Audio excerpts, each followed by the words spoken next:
Praise the Lord. मैं प्रभु का दास आप सभी का प्रभु की पवित्र हजूरी में स्वागत करता हूं। मेरे प्रियो, आज मैं एक टीचिंग मैसेज के साथ आपके साथ एक संदेश को शेयर करने जा रहा हूं। मेरा विश्वास है इस संदेश से आप बहुत सारी ब्लेसिंग पाएंगे। चर्च में बाइबल स्टडी हो रही है, बहुत सारे लोग परमेश्वर के वचन की गहराई को जान रहे हैं और कुछ लोगों का ये सवाल है, शायद ये सवाल आपके मन में भी होगा कि सृष्टि की रचना होने से पहले क्या था। अगर सृष्टि की रचना कुछ हजारों साल पहले हुई है तो उससे पहले क्या था, अगर कुछ था तो वो कैसे था। तो ये बहुत ही गहरा सवाल है। आज हम इस क्वेश्चन का उत्तर पाने जा रहे हैं, हम इस पर डिस्कस करने जा रहे हैं। मेरा विश्वास है कि इस संदेश से आप बहुत सारी ब्लेसिंग पाओगे।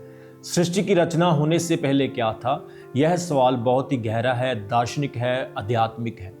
यहूदी नियमों के अनुसार और मसीही विश्वास के दृष्टिकोण के अनुसार अगर हम देखते हैं तो सृष्टि के पहले क्या था।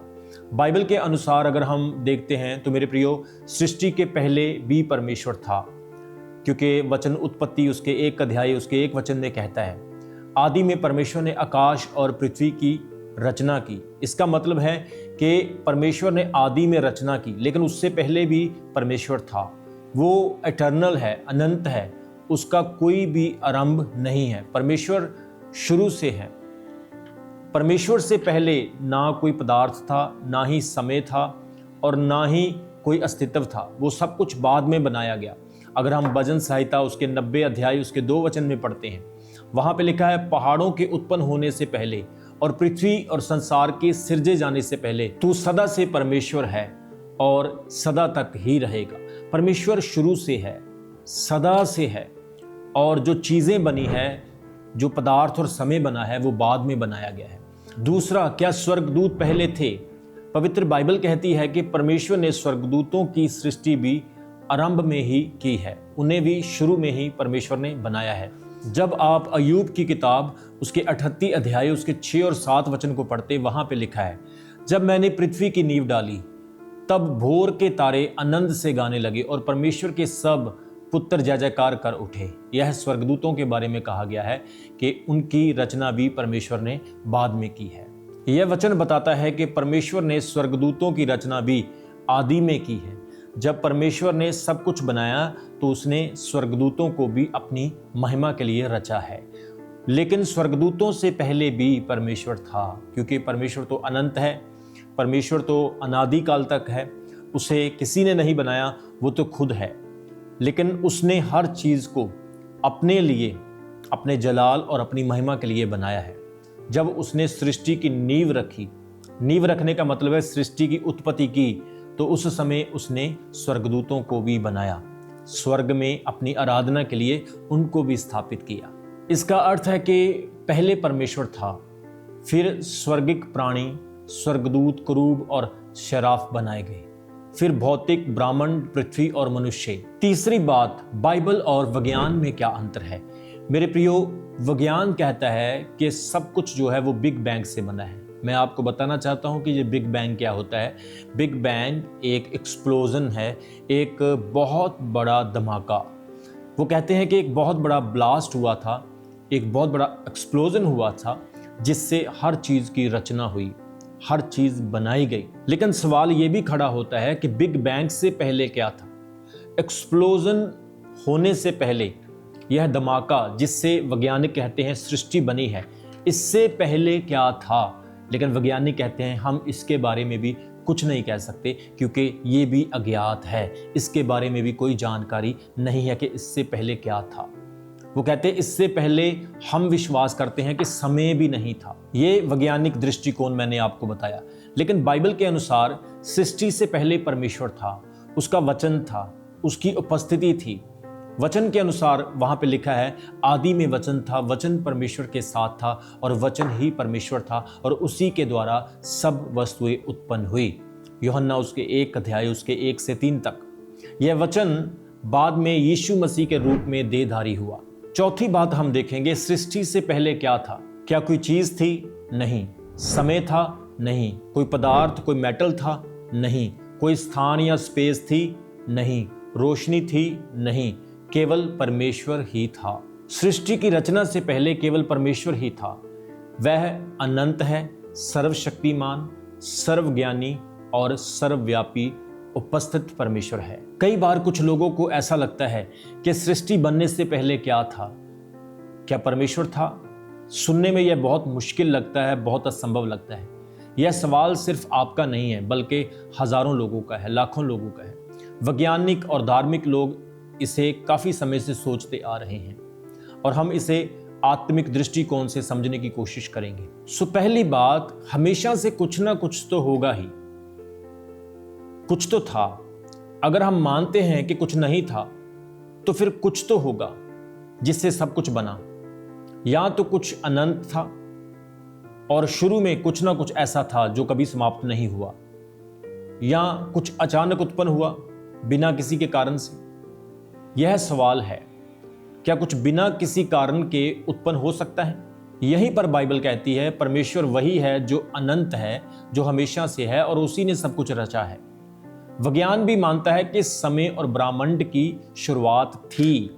बिग बैंग की जो थ्योरी है, ये भी इस चीज पर विश्वास करती है कि शुरू से कुछ था, शुरू से कुछ ना कुछ एनर्जी, पावर थी।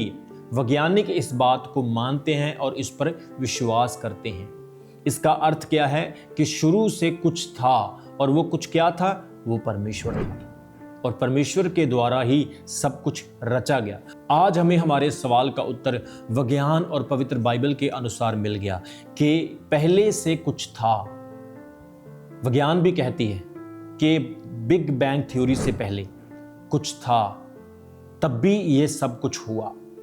पवित्र बाइबल कहती है वो वचन था, वो परमेश्वर का आत्मा था, जो आदि से था, जो शुरू से था, और उसी के द्वारा सब कुछ रचा गया। जिसे विज्ञान कहता है कुछ ना कुछ एनर्जी थी, कुछ तो था जिसके द्वारा सब कुछ बना है। आज जब लोगों के मन में यह क्वेश्चन आता है कि यह कैसे हो सकता है, मैं आपको क्वेश्चन करता हूं, क्या एक मोबाइल फोन अपने आप बन गया? उसका कोई ना कोई तो डिजाइनर था। एक किताब खुद ही लिखी गई या खुद ही छप गई, उसके कोई ना कोई छापने वाला तो था। तो बिल्कुल इसी तरह से हमें बनाने वाला भी, हमें सृजने वाला भी शुरू से था, और वो हमारा क्रिएटर, हमारा रचना करने वाला परमेश्वर है। विश्वास के आधार पर यही है कि परमेश्वर ने ही हम सबको रचा है। विश्वास का आधार यही है कि रचना को देखकर हम रचिता को समझ सकते हैं। जैसा कि रोमियो उसके 1 अध्याय उसके 20 वचन में लिखा है, उसकी अनदेखी बातें अर्थात उसकी सनातन सामर्थ परमेश्वर तब जगत की सृष्टि के समय से उसकी कृतियों के द्वारा ज्ञात होकर स्पष्ट दिखती है। चौथी बात, विश्वास तर्क के विरुद्ध नहीं, फैक्ट के विरुद्ध नहीं, यह तर्क से ऊपर होता है। विश्वास कोई अंधा कूद नहीं है, विश्वास तर्क के बाद का कदम है। जब तर्क यानी फैक्ट कहता है कि अब आगे मैं कुछ नहीं जानता, तो विश्वास कहता है कि मैं जानता हूं कि परमेश्वर है। क्या यह तर्क रखने वाली बात है? हाँ, हर रचना किसी रचता की मांग करती है। क्या विज्ञान इसे सिद्ध कर सकता है? नहीं, विज्ञान सृष्टि की शुरुआत तक ही रह जाता है, उससे पहले नहीं। फिर कैसे विश्वास करें? तो मेरे प्रियो, आप सृष्टि को देखकर, सृष्टि की रचना को देखकर, आत्मा के द्वारा, अपने मन की आवाज सुनने के द्वारा और परमेश्वर के वचन को अंतर आत्मा से समझने के द्वारा आप इस चीज को जान सकते हैं और समझ सकते हैं। मैं विश्वास करता हूँ इस संदेश से आपने बहुत सारी ब्लेसिंग पाई है। मैंने सिंपल शब्दों में आपको बताने की कोशिश की है।